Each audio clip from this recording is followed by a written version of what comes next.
Bem-vindos a mais um shiur na nossa série, a Biblioteca Judaica. Estamos avançando na nossa cultura, na nossa Torá, no conhecimento da nossa história, da nossa identidade. Estamos agora por volta do ano 750, no meio da era dos Geonim. Os Geonim, para quem lembra, são os sábios que vêm após o fechamento do Talmud. E eles começam, na verdade, a traduzir, a trazer a Torá que estava unificada ao povo judeu que começa a se espalhar por todo o mundo. Apresentamos na aula passada dois grandes desafios que surgem mais ou menos nessa época, por volta do ano 750, pela mudança do califado árabe de Damasco para Bagdá.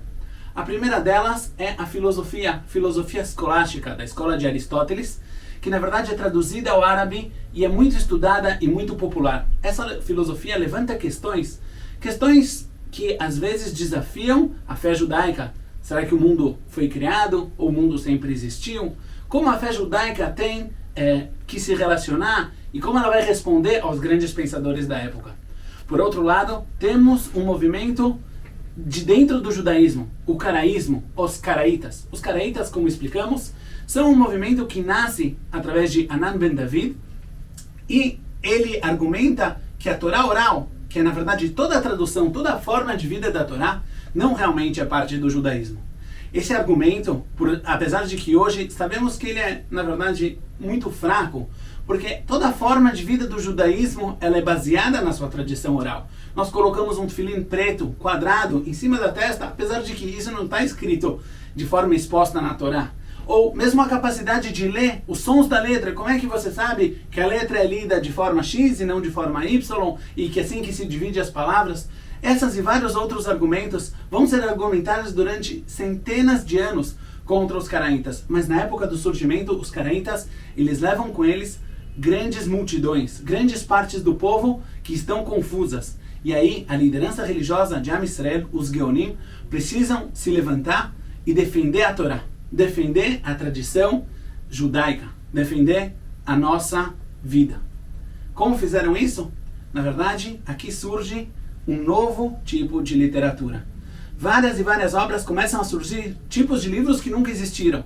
O primeiro deles são comentários sobre a Torá. Parece esquisito, né? Hoje a gente entra numa sinagoga, qualquer rabino que fala no Shabat, você vai escutar Rashi, que é um comentarista da Torá, fala o seguinte, outros têm outra ideia, o Ramban e assim por diante. Vários e vários comentaristas, explicações, formas de entender o texto da Torá. Mas até a época dos Geonim, toda essa sabedoria ela era transmitida oralmente e não escrita. Por que ela começou a ser escrita? Exatamente pelo argumento de que os caraítas que seguem o Mikra, seguem a tradição escrita, dizem que os rabinos ortodoxos não realmente conhecem o Tanakh, não conhecem a Torá. E por isso há uma necessidade de escrever livros voltados a essa parte da Torá, a Torá escrita, explicá-la e trazê-la e realmente provar como na verdade a Torá escrita e a Torá oral são duas partes de um só, duas partes que se completam. Outro tipo de literatura que nasce é a literatura da filosofia judaica. Muitas e muitas questões são levantadas. Será que o mundo foi criado ou será que ele sempre existiu? Será que realmente Deus tem uma vontade e ele intervém na Terra ou será que não? E com isso nascem novos livros, novas obras que eles trazem talvez por escrito o que já era sabido até então. Mas agora isso se torna um documento, se torna um livro que esclarece os grandes fundamentos da fé judaica.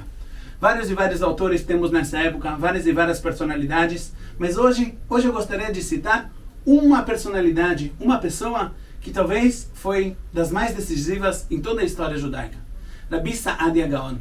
Rabbi Saadia Gaon, o título dele já prova que ele se tornou Gaon. Ele virou o Rosh Hashivá, o chefe, o líder religioso de todo o povo judeu. Mas temos que saber que ele não nasceu assim. Diferente da maioria dos Geonim, Rabbi Saadia Gaon não era descendente das dinastias nobres do povo judeu. Ele nasceu no Egito, afastado dos centros da Babilônia ou da terra de Israel, e através do seu esforço e do seu estudo, ele foi se elevando e ganhando a sua posição. No começo, Rabbi Saadia Gaon chega a Eretz Israel, a terra de Israel, e estuda lá nas yeshivot dos Geonim da terra de Israel. Depois ele continua para a Síria. Quando Rabbi Saadia Gaon está na Síria, acontece algo que põe em risco toda a continuação do povo judeu.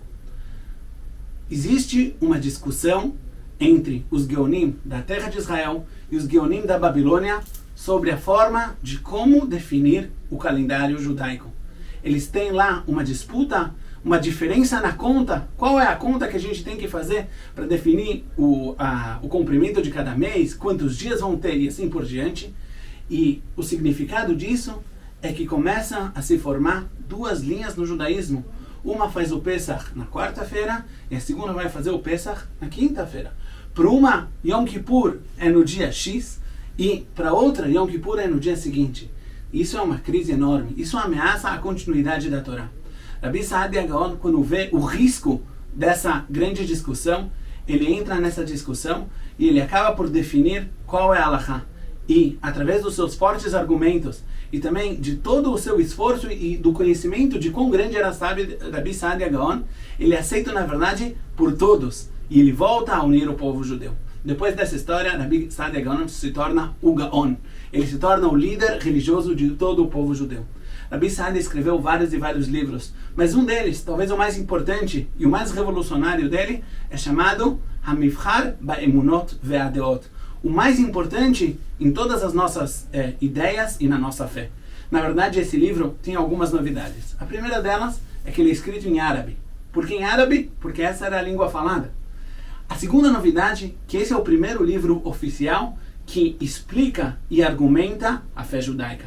Até então, as pessoas conheciam, mas nunca tinha sido escrito um documento, um livro. Rabbi Saadia Gaon trouxe esse conceito e com isso faz uma mudança na literatura judaica para todo sempre. Rabbi Saadia Gaon liderou o povo judeu, uniu o povo judeu e na verdade foi dos responsáveis por manter a tradição oral frente aos caraítas e a fé frente aos filósofos. Outros líderes também lideraram o povo judeu e eu quero que vocês venham comigo no próximo shiur para conhecer quem mais influenciou nossa vida até os dias de hoje. Até logo!